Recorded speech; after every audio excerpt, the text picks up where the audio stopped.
പ്രിയപ്പെട്ടവരെ, ഇന്നത്തെ നമ്മുടെ സുവിശേഷ വ്യാഖ്യാനം വിശുദ്ധ യോഹന്നാന്റെ സുവിശേഷം 11-ാം അധ്യായം 1 മുതൽ 16 വരെയുള്ള തിരുവചന ഭാഗമാണ്. പ്രതിഷ്ഠയുടെ തിരുനാൾ കഴിഞ്ഞതേയുള്ളൂ. ഫെബ്രുവരി മാസ അവസാനമോ മാർച്ച് മാസത്തിൻ്റെ ആരംഭമോ ആണ്. ജോർദാൻ നദിയുടെ തീരത്തുകൂടെ നടന്ന് അത്ഭുതങ്ങളെല്ലാം പ്രവർത്തിച്ചതിന് ശേഷം സായങ്കാലത്ത് ജോർദാൻ നദി കടന്ന് അക്കരയ്ക്ക് പോകാം എന്ന് ഈശോ തീരുമാനിക്കുമ്പോൾ സങ്കടകരമായ ഒരു വാർത്ത എത്തുകയാണ്. അത് ബഥനിയായിൽ നിന്നാണ്. 2 സഹോദരിമാർ തങ്ങളുടെ സഹോദരനെ രക്ഷിക്കണമെന്ന് അഭ്യർത്ഥിച്ച് ഈശോയുടെ പക്കലേക്ക് ദൂതനെ അയക്കുകയാണ്. തങ്ങൾക്ക് ഏറ്റവും വിശ്വാസമുള്ള ഒരുവൻ്റെ പക്കലേക്കാണ് ആ സഹോദരിമാർ വളരെ വേഗത്തിൽ ഒരു ദൂതനെ അയക്കുന്നത്. ആ ദൂതൻ വന്ന് പറയുന്ന വാക്യം തന്നെ നമ്മളെ അത്ഭുതപ്പെടുത്തുന്നുണ്ട്. ദൂതൻ പറയുന്നു, നീ സ്നേഹിക്കുന്നവൻ രോഗിയായി കിടക്കുന്നു. ആ സഹോദരിമാർ അങ്ങനെയാണ് ഈ ദൂതനോട് പറഞ്ഞു വിട്ടത്. പേര് പോലും പറയേണ്ട കാര്യമില്ല, നീ സ്നേഹിക്കുന്നവൻ രോഗിയായി കിടക്കുന്നു എന്ന് പറഞ്ഞാൽ മതി. നോക്കൂ, അപരിചിതമായ ഒരു ജനക്കൂട്ടത്തിന് മുമ്പാകെ തങ്ങളുടെ സഹോദരനെ അവതരിപ്പിക്കാൻ വേണ്ടി അവർ തിരഞ്ഞെടുത്ത പദം നീ സ്നേഹിക്കുന്നവൻ രോഗിയായി കിടക്കുന്നു. ആ കുടുംബത്തോട് ഈശോയ്ക്ക് എന്തുമാത്രം സ്നേഹമുണ്ടായിരുന്നുവെന്ന് ആ വാക്യത്തിൽ നിന്ന് വ്യക്തമാണ്. അതോടൊപ്പം തന്നെ അവർക്ക് ഈശോയോട് എന്തുമാത്രം സ്നേഹമുണ്ടായിരുന്നുവെന്നും വ്യക്തമാണ്. അതുകൊണ്ടാണ് യോഹന്നാൻ ശ്ലീഹ ഈ ഭാഗം ആരംഭിക്കുമ്പോൾ മർത്തയെയും മറിയത്തെയും പരിചയപ്പെടുത്തുന്നത്. മറിയത്തെ പരിചയപ്പെടുത്തുമ്പോൾ ഇവളാണ് അവൻ്റെ പാദങ്ങളിൽ സുഗന്ധതൈലം പൂശിയത് എന്ന് പ്രത്യേകമായിട്ട് എടുത്തു പറയുന്നുണ്ട്. അപ്പോൾ അത്രമാത്രം സ്നേഹോഷ്മളമായ ഒരു ബന്ധമാണ് ഈശോയും ആ കുടുംബവും തമ്മിൽ ഉണ്ടായിരുന്നു എന്ന് വ്യക്തമാണ്. അതുകൊണ്ടാണ് നീ സ്നേഹിക്കുന്നവൻ രോഗിയായി കിടക്കുന്നു എന്ന് പറഞ്ഞ ആ സഹോദരിമാർ ഈശോയുടെ പക്കൽ ദൂതനെ അയക്കുന്നത്. പ്രിയമുള്ളവരെ, നമ്മുടെ മുമ്പിലുള്ള ചോദ്യം ഇതാണ്: നമ്മളെ നോക്കി ആരെങ്കിലും ഈശോ സ്നേഹിക്കുന്നവൻ, ക്രിസ്തു സ്നേഹിക്കുന്നവൻ, മിശിഹ ഇഷ്ടപ്പെടുന്നവൻ എന്നൊക്കെ പറയുമോ? നമ്മുടെ പഴയ കാലങ്ങളിൽ അങ്ങനെ നമ്മുടെ കാരണവന്മാർ നമ്മളെ പറഞ്ഞു പഠിപ്പിച്ചിട്ടുണ്ട്. ഏതായാലും അവർ പറഞ്ഞിട്ടുണ്ട് നമ്മളോട്, ഈശോയ്ക്ക് ഇഷ്ടമുള്ള കുഞ്ഞായിരിക്കണം. അത് കാലങ്ങൾക്ക് മുമ്പ് മുതലേ പറഞ്ഞ് പരിചയപ്പെട്ട് പാരമ്പര്യമായി പകർന്നു നൽകപ്പെട്ട ഒരു കാര്യമായിരുന്നു. ഇന്ന് നമ്മൾ എത്തി നിൽക്കുന്ന ഈ നൂറ്റാണ്ടിൽ, ഈ കാലത്ത് ആരെങ്കിലും അങ്ങനെ കുഞ്ഞുങ്ങളോട് പറയുമോ എന്ന് നമ്മൾ ശങ്കിക്കുകയാണ്. അത് വലിയൊരു പാഠമായിരുന്നു. ഈശോയ്ക്ക് ഇഷ്ടപ്പെട്ട കുഞ്ഞായിരിക്കണം. എബ്രഹാം ലിങ്കൻ്റെ ജീവിതത്തിലെ ഒരു സംഭവമാണ്. ഒരു കർദിനാള്, ഒരുപക്ഷെ മറ്റ് മെത്രാനായിരിക്കാം, അദ്ദേഹത്തിൻ്റെ അടുത്ത് ചെന്ന് ഒരിക്കൽ പറഞ്ഞത്രേ, അദ്ദേഹം പ്രസിഡൻ്റായി കഴിഞ്ഞപ്പോൾ പറഞ്ഞത്രേ, ദൈവത്തിൻ്റെ പക്ഷത്തായിരിക്കാൻ ശ്രദ്ധിക്കണം. അപ്പോൾ എബ്രഹാം ലിങ്കൻ പറഞ്ഞു, ദൈവം എൻ്റെ പക്ഷത്തുണ്ടോ എന്നുള്ളതിലാണ് ഞാൻ ആശങ്കപ്പെടുന്നത്. അപ്പോൾ ഇത് രണ്ടും പ്രധാനപ്പെട്ടതാണ്. നോക്കൂ, നീ സ്നേഹിക്കുന്നവൻ രോഗിയായി കിടക്കുന്നു എന്ന് ധൈര്യപൂർവ്വം പറയാൻ ആ സഹോദരിമാരെ പ്രേരിപ്പിച്ചതിന് കാരണം ആ കുടുംബം അതുപോലെ ഈശോയെ സ്നേഹിച്ചിരുന്നു.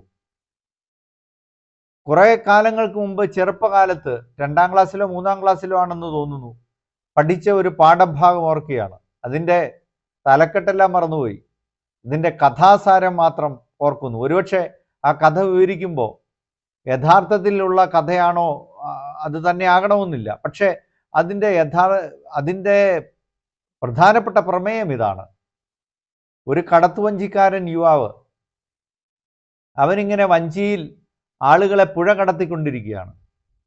ആളുകളെ പുഴ കടത്തിക്കൊണ്ടിരിക്കുമ്പോൾ അകലെ അവനൊരു കാഴ്ച ആ ദിവസം കാണുന്നത് എന്താണെന്ന് ചോദിച്ചാൽ, വളരെ മുടന്തി ഒരു പ്രായമായ മനുഷ്യൻ ഈ വഞ്ചിയിൽ കയറാൻ വരുന്നു. അവൻ നോക്കുമ്പോൾ വെറുതെ സമയം കളയും, അവനൊരു ട്രിപ്പും കൂടെ പോയിട്ട് വരാം. അതുകൊണ്ട് അവനത് ഗവനിക്കാതെ, അയാളുടെ ആംഗ്യങ്ങളൊന്നും ശ്രദ്ധിക്കാതെ വഞ്ചി തുഴഞ്ഞു പോവുകയാണ്. ആ രാത്രിയിൽ ഒരു സ്വപ്നം അവനുണ്ടാകുന്നു. അവൻ നോക്കുമ്പോൾ ദൈവത്തിൻ്റെ മാലാഖ ഒരു പുസ്തകവുമായിട്ട് വരികയാണ്. ആകാംക്ഷയോടെ അവൻ ആ പുസ്തകത്തിൽ നോക്കിയാണ്. കാരണം ആ പുസ്തകം ദൈവം ഇഷ്ടപ്പെടുന്നവരുടെ പേരെഴുതിയിരിക്കുന്ന പുസ്തകമാണ്. അവൻ ആ പുസ്തകത്തിൽ നോക്കി, അവൻ നിരാശനായിപ്പോയി. ആ ഭാഗത്തെങ്ങും അവൻ്റെ പേരില്ല. സങ്കടപ്പെട്ട് അവൻ കിടന്നുറങ്ങി. പിറ്റേന്ന് ഇതുപോലെ തന്നെ സംഭവം ആവർത്തിക്കുകയാണ്.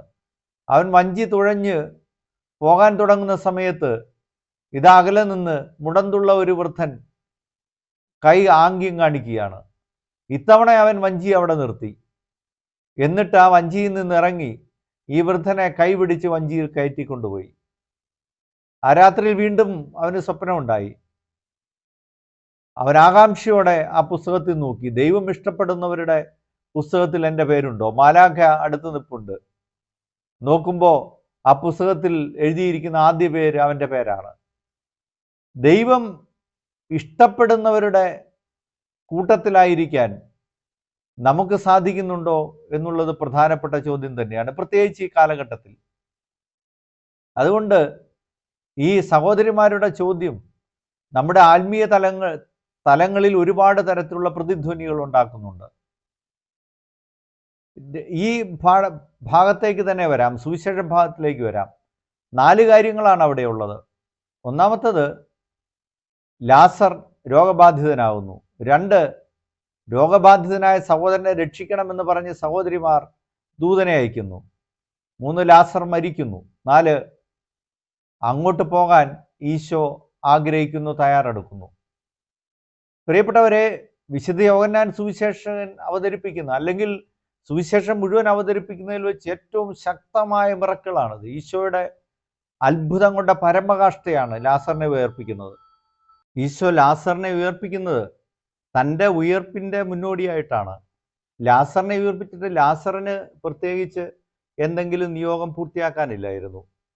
പക്ഷേ ആ നിൽക്കുന്ന ജനക്കൂട്ടത്തിന് മുമ്പാകെ, ശിഷ്യന്മാരുടെ മുമ്പാകെ തൻ്റെ സുനിശ്ചിതമായ ഉയർപ്പ് വ്യക്തമാക്കി മനസ്സിലാക്കി കൊടുക്കേണ്ടിയിരുന്നു. അതിൻ്റെ മുന്നോടിയായിട്ടാണ്, അതിൻ്റെ സൂചകമായിട്ടാണ് ഈശോ ലാസറിനെ ഉയർപ്പിക്കുന്നത്. ഞാൻ തന്നെ എന്ന് പഴയ നിയമത്തിൽ പിതാവായ ദൈവം ഉപയോഗിക്കുന്ന അതേ വാക്ക് തന്നെ ഈ ഭാഗത്ത് ഈശോ ഉപയോഗിക്കുന്നത് നമ്മൾ കാണുന്നുണ്ട്. എഗേമി, പരമമായ ദൈവാവിഷ്കരണത്തിൻ്റെ ഏറ്റവും ശ്രേഷ്ഠമായ ഒരു രംഗം കൂടിയാണിത്. നമ്മൾ ഈ സുവിശേഷ ഭാഗത്തിലേക്ക് വീണ്ടും വരുമ്പോൾ എന്തുകൊണ്ടാണ് മർത്തയും മറിയവും എത്രയും പെട്ടെന്ന് വരണം എന്ന് പറഞ്ഞിട്ടും ഈശോ 2 ദിവസം കൂടെ അവിടെ തങ്ങുകയാണ്? പ്രിയപ്പെട്ടവരെ, നമ്മുടെയൊക്കെ മനസ്സിലുണ്ടാകുന്ന ജീവിതത്തിൻ്റെ പല സാഹചര്യങ്ങൾ ഉണ്ടായിരിക്കുന്ന ആശങ്ക ഇതാണ്. നമ്മൾ വിചാരിക്കുന്ന പോലെ ദൈവം പ്രവർത്തിക്കുന്നില്ല. എത്രയോ സങ്കടകരമായ അവസ്ഥയാണിത്. എത്രയോ സാഹചര്യങ്ങളിൽ എത്രയെല്ലാം മനുഷ്യരുടെ മനസ്സിലുണ്ടായ ഏറ്റവും വലിയ ദുഃഖം അതാണ്. അവിടുത്തെ ആശ്രയിച്ചിട്ട് അവിടുന്ന് നമ്മൾ വിചാരിക്കുന്നത് പോലെ പ്രവർത്തിക്കുന്നില്ല. ഞാൻ ഓർക്കുന്നു, കുറച്ച് നാളുകൾക്ക് മുമ്പ് ഒരു അമ്മ വളരെ സങ്കടത്തോടു കൂടി പറഞ്ഞത്, മാതാവിൻ്റെ നൊവേനയ്ക്ക് എന്നും കൊച്ചുനാൾ മുതൽ വന്നിരുന്നതാണ് അച്ഛാ. എൻ്റെ മകനെയുമായിട്ട് അവന് പ്രായപൂർത്തിയാകുന്നിടം വരെ ഞാൻ വന്നിരുന്നു. അവന് നല്ലൊരു ജീവിതാന്തസ്സ് കിട്ടുമെന്ന് പ്രതീക്ഷിച്ചു. പക്ഷേ ഇപ്പോൾ വിവാഹം കഴിഞ്ഞിട്ട് ഡൈവേഴ്സിൻ്റെ നോട്ടീസ് തന്നിരിക്കുകയാണ് അച്ഛാ. ഞങ്ങൾ വല്ലാതെ തകർന്നിരിക്കുകയാണ്. ഒരു വിശുദ്ധ സുവിശേഷം നമുക്ക് നൽകുന്ന സാന്ത്വനം ഇതാണ്.